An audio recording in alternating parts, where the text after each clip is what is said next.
Comment être écouté? Comment écouter? Ou l'art d'écouter? Bonjour à chacune et à chacun. J'ai le plaisir aujourd'hui de vous partager mes connaissances, les résultats de mes expériences et de mes recherches autour du thème de l'écoute. Capital dans l'entreprise pour une bonne communication, pour le bien-être et donc pour la performance de l'entreprise. Parfois considérée comme simple, la communication reste pourtant un art majeur qui s'apprend, se pratique et s'entretient. C'est ce que nous apprenons tout au long de notre vie à travers les différents types de relations que nous entretenons. Et c'est souvent avec les plus mauvaises que nous apprenons le mieux et le plus vite. Notre objectif aujourd'hui est de traiter le sujet « Mieux écouter pour améliorer les relations interpersonnelles dans l'entreprise » qui sont bien sûr au service de la performance de l'entreprise. On a tous fait l'expérience d'échanges qui n'aboutissent à rien, de désaccords qui restent sur un désaccord, de frustration après un échange, d'un sentiment de ne pas avoir été compris. Je vous proposerai un peu plus loin, quelques actions à mettre en place, inspirées de la CNV, communication non violente. Tout d'abord, une petite citation de Vizir Ptahhotep. « Celui qui sait écouter deviendra celui qu'on écoute. » Premier point, le désaccord et désamour. Il est important d'arrêter de confondre désaccord et désamour. Même si nous avons été éduqués avec cette croyance que lorsque l'autre est en désaccord avec nous, il ne nous aime plus, nous savons au fond de nous que cela n'a rien à voir. À qui cela n'est-il jamais arrivé d'être en désaccord avec son conjoint, son enfant? Et pourtant, vous l'aimez profondément. Voilà donc quelques tuyaux que je vais vous présenter pour améliorer les relations interpersonnelles dans l'entreprise et faire des désaccords des opportunités de recréer du lien, de le renforcer. Car c'est le lien le plus important dans une situation difficile, conflictuelle. Quand on est en détresse, on a d'abord besoin de liens et ensuite de solutions. Deuxième point, combien j'écoute? Oui, vous avez bien entendu, c'est combien j'écoute. On a envie d'être entendu, d'être écouté.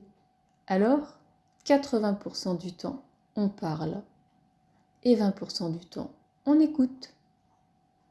On se sent mal entendu, on veut imposer son avis.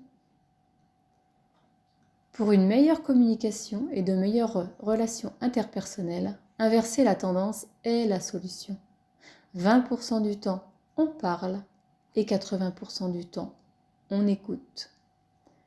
Cette solution est surtout vraie si l'on n'est pas d'accord avec son interlocuteur et que l'on a l'intention d'arriver à un accord. Voici une première citation inspirée et adaptée. Lorsque tu parles, tu ne fais que répéter ce que tu sais déjà. Si tu écoutes, tu apprendras peut-être quelque chose. Troisième point, comment le silence peut aider la communication? Laisser un silence après que l'autre a parlé permet à chacun d'intégrer ce qui a été dit, de le ressentir profondément. Mozart disait « Un silence après l'autre est encore l'autre ». On laisse la place à celui qui vient de parler. Apprenons donc à prendre notre temps dans la communication. Laisser le temps à l'autre d'intégrer, se laisser le temps à soi. Nous sommes tous différents et avons des temps d'intégration différents. Laisser du temps, se donner du temps, est aussi une forme de reconnaissance et une façon de prendre soin de soi et de l'autre dans la communication. Un proverbe inuit dit « Heureux celui qui sait prendre son temps pour aller plus vite ». Prenons donc le temps. Quatrième point, la reformulation.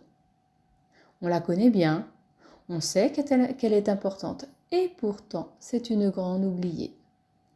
Reformuler permet de vérifier que nous avons tous compris la même chose. C'est à nouveau se donner le temps, prendre le temps de reformuler pour gagner du temps ensuite. Je vous donne un exemple. Un dirigeant demande à son collaborateur de bien vouloir aller chercher une pièce X chez le fournisseur Y à 50 km de l'entreprise dans précisément 10 jours. Cette pièce sera prête et il est juste nécessaire de prévenir avant le passage car la personne dont il lui donne le nom, en mesure de lui délivrer la pièce a des horaires particuliers. La consigne est transmise en passant dans un couloir et le dirigeant a demandé à ce collaborateur car il sait qu'il peut lui faire confiance. Le jour arrive et le collaborateur, qui avait bien noté cette mission dans son agenda, se rend chez le fournisseur. Arrivé sur place, il constate qu'il devra revenir car la seule personne qui pouvait lui délivrer la pièce est absente ce jour-là.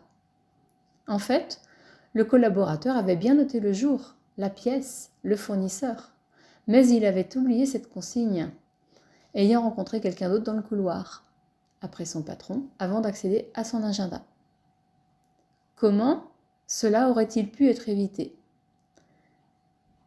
Il aurait pu demander au collaborateur de reformuler pour voir ce qu'il avait compris. Il aurait pu reformuler lui-même pour que l'ensemble du message soit réécouté.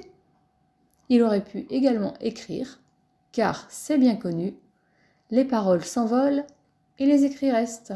Certains même disent que ce qui n'est pas écrit n'existe pas.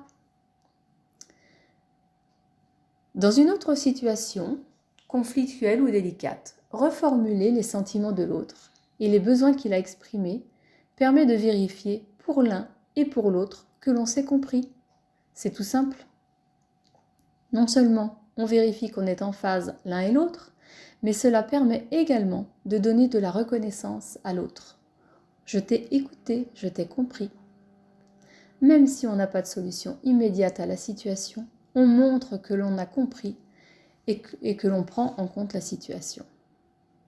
Ces tuyaux que je viens de vous donner sont comme les règles que vous avez apprises lors du passage du permis de conduire. Nous avons besoin de nous entraîner à les utiliser, car ce n'est pas naturel au départ. C'est en s'entraînant que l'on modifie notre façon de nous adresser à l'autre, de réagir. Et pour finir, je vous propose de choisir la citation qui vous convient le mieux. Celle de Pythagore qui dit « Qui parle sème, qui écoute récolte ». Ou celle de Goethe « Parler est un besoin, écouter est un talent ». À bientôt.